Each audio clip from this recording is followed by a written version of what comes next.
les enfants, bonjour tout le monde, c'est Mémégis. Une nouvelle histoire, ça vous dit?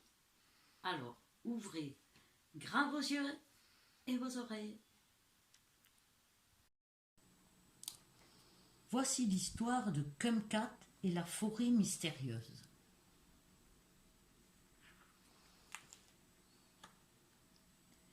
Il était une fois, dans un pays lointain, deux singes qui vivaient dans un zoo. L'un s'appelait Kumquat et l'autre Lio.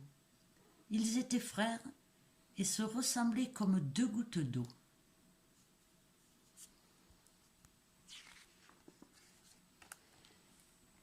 Kumquat et Lio tournaient en rond dans la cage qui leur servait de maison.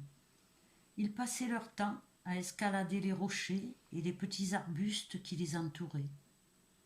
À la nuit tombée, ils s'asseyaient tous les deux et regardaient les étoiles dans le ciel, en rêvant d'une autre vie.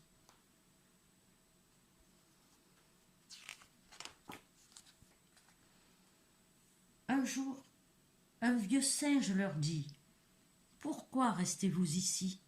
Je connais un endroit merveilleux où les singes vivent en liberté. Il suffit de traverser la forêt mystérieuse et vous trouverez le temple des singes. Moi, je suis trop fatigué pour y aller. Mais vous êtes encore jeune. Il vous suffit de creuser un tunnel. Partons demain, au petit matin, s'écria Lio, tout excité. Kumquat sentit son ventre se serrer. Il murmura « Je ne veux pas y aller.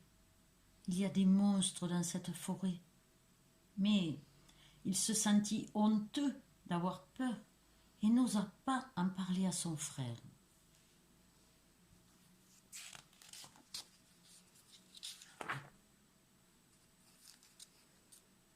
Le lendemain matin, Kumquat fit semblant d'avoir mal aux pieds. « Je suis désolé, je n'arrive pas à marcher, dit-il à son frère en baissant les yeux. « Repoussons notre départ, proposa Lio. Mais Kumquat insista. « Ne t'en fais pas, je te rejoindrai dès que j'irai mieux. » Lio se dirigea alors vers l'arrière de la cage. Il creusa dans la terre et s'échappa.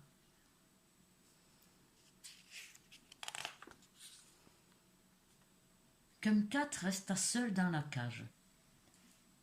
Il fut d'abord soulagé de ne pas avoir eu à traverser cette terrible forêt. Mais très vite, le rire de Lio lui manqua. Le soir, sur sa branche, il regardait les étoiles et imaginait la nouvelle vie de son frère.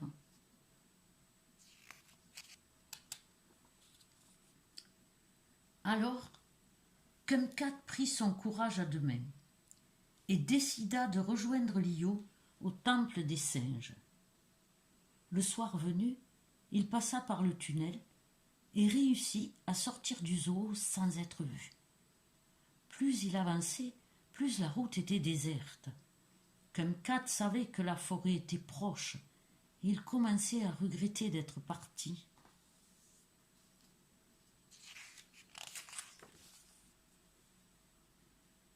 C'est alors que Kumquat aperçut une vieille vache perdue sur la route. « Qui va là ?» demanda-t-elle.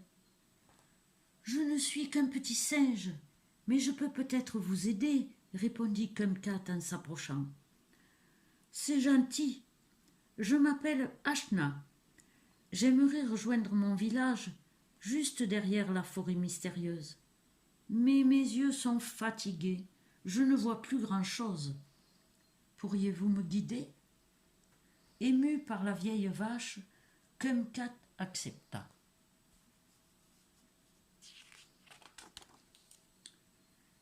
Les deux compagnons se mirent en route. Lorsqu'ils arrivèrent dans la forêt mystérieuse, Kumquat sentit de nouveau grandir la peur en lui. Les arbres étaient de plus en plus nombreux. « Quelle immense forêt !» se dit-il en levant la tête. Tout à coup, crac! Un bruit le fit sursauter, et il crut voir une étrange silhouette passer. Et si c'était un monstre, aux yeux rouges et aux dents tranchantes, pensa-t-il.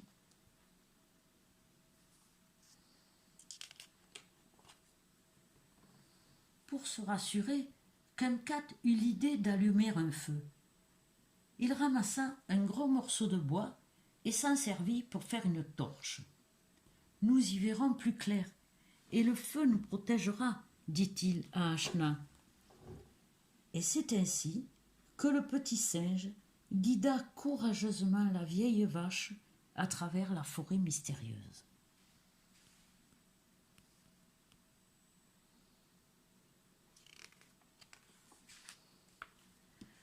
Au petit matin, Kumkat aperçut le village d'Ashna. Il s'écria « Nous avons réussi, la forêt mystérieuse est derrière nous. » La vieille vache le remercia. « Grâce à toi, me voilà de retour chez moi. » Le petit singe dit au revoir à son ami et repartit sur la route à grands pas. Il se sentait désormais capable de tout.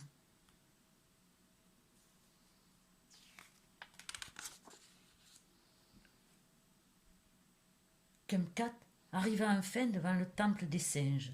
« Kumkat, Kumkat !» entendit-il tout à coup. Son cœur se mit à battre très fort. C'était son frère qui venait vers lui. « Kumkat, te voilà !» s'exclama Liu en le serrant dans ses bras. À partir de ce jour, les deux frères se firent la promesse de ne plus s'éloigner l'un de l'autre. Ils étaient enfin libres et heureux. Le ciel était bleu et le soleil brillait fort sur le temple des singes. Et voilà, l'histoire est terminée.